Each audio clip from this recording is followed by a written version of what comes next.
Hi Leute, so manche Torten sind viel einfacher gemacht, als sie aussehen, kann ich euch sagen. Wer von euch schon ein bisschen länger dabei ist, wird vielleicht wissen, ich habe ungefähr erst vor 1,5 Jahren angefangen zu backen. Hiervor habe ich fleißig gekocht auf dem Kanal. Ja, und meine erste Schwarzwälder Torten, die ihr dann nicht sehen wollt, die hat ausschaut wie der schiefe Trumpf vor Pisa. Und hier habe ich jetzt schon ein bisschen Zucker und Eier drin und das tun wir uns richtig schön schaumig rühren. So, guckt, ist wieder richtig schön schaumig und jetzt drehe ich auf die niedrigste Stufe und dann hat jetzt Joanna wieder ihr Butter aufgelöst, weil wisst ihr ja, wenn ihr die ganz rein tut, dann fällt es immer so arg zusammen und die gießen wir ganz langsam mit dazu. Und dann habe ich hier noch so ein bisschen Pfirsichsaft, den habe ich schon abtropfen lassen, hinten meine Pfirsichschle. Guck mal, da brauchen wir den Saft später noch für ein bisschen Torteguss und davon gießen wir auch ein bisschen was rein. Ich weiß ja nicht, wie geht's denn eigentlich euch, ne? Backt ihr eigentlich auch bloß, weil wieder einer geschrien hat, Mama Torte, Mama Kuchen? Weil ich habe nämlich festgestellt, dass mich das unwahrscheinlich entspannt. Ich kann so richtig schön abschalten beim Backen, ne? Und wie ist es so bei euch? Schreibt's mir mal in die Kommentare. Ist die Torte das Ziel oder der Weg? Und hier habe ich so ein bisschen Mehl drin, Mohn, Backpulver, Salz und das tun wir alles so ein bisschen vermischen. Und jetzt wieder ein bisschen Eischalde, ganz langsam und dann löffelweis dazu. So, das langt schon. Ihr wisst ja, das Mehl immer nicht zu lange rühren, weil sonst würde es immer alles wieder zusammenfallen beim Backen. Dann kann das Mehl seine richtige Aufgabe nicht entfalten, so richtig schön fluffig zu bleiben. Und hier habe ich meine Springform, da ist unten ein bisschen Backpapier drin und da gießen wir den Teig jetzt rein. Jetzt noch ein bisschen schütteln und wackeln, weil der ist nämlich ziemlich flüssig, aber ist okay. Und jetzt geht er in den vorgeheizten Ofen.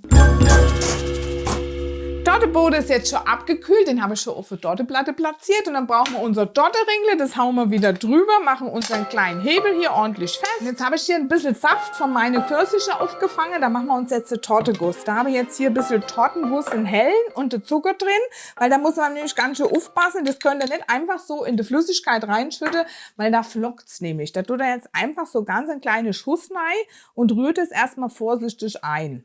So, guck, und da ist jetzt kein Flöckchen drin, ist so richtig schön cremig und dann gießen wir das Säftchen in eine Töpple rein. Und jetzt gießen wir das mit dazu und auch schön verrühren und schön immer weiter rühren und der Rühre natürlich aufkochen, weil sonst brennt es an. Guck, jetzt blubbert es schon und dann wird es ja auch ein bisschen hell, ne? Das langt auf jeden Fall. Und dann geben wir es genauso heiß, wie es ist, ganz vorsichtig löffelweise auf den Boden.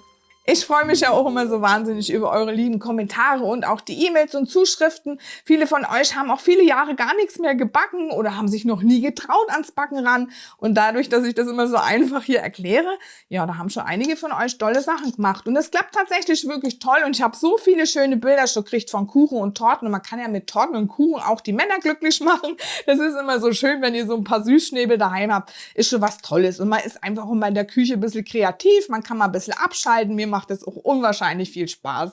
Und jetzt ist schon soweit. Die Pfirsichchen müssen drauf. Pfirsiche ist auch so ganz schwieriges Wort für die Joanna. Und die drehen wir einfach so um, mit der Beule nach oben und immer so schön am Rand drumrum. Und noch eine in der Mitte, ne, dass die uns da nicht drin wegrutschen. Drum haben wir auch den Torteguss drunter. Und jetzt lassen wir noch mal im Kühlschrank ein bisschen ankühlen. Unser Törtchen ist jetzt gleich genug abgekühlt. Und jetzt brauchen wir natürlich noch ein bisschen Sahne. Und die schlagen wir uns wieder ordentlich mit Sahnesteif und Vanillezucker. So, guck, die Sahne ist jetzt fertig und dann, der hängt Joanna zu dicht an den Schrank gestellt.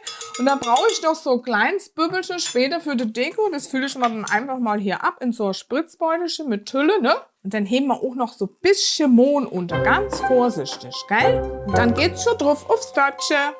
Und dann schön glatt streichen und da auch so ein bisschen in die Ecke drücken, gell? Und für die Feinarbeit nehme ich immer meine Streichhilfe. Es geht halt immer super mit so einem Drehteller und einer Streichhilfe und schon habt ihr echt eine ganz tolle glatte Torte und die kommt jetzt noch mal in den Kühlschrank.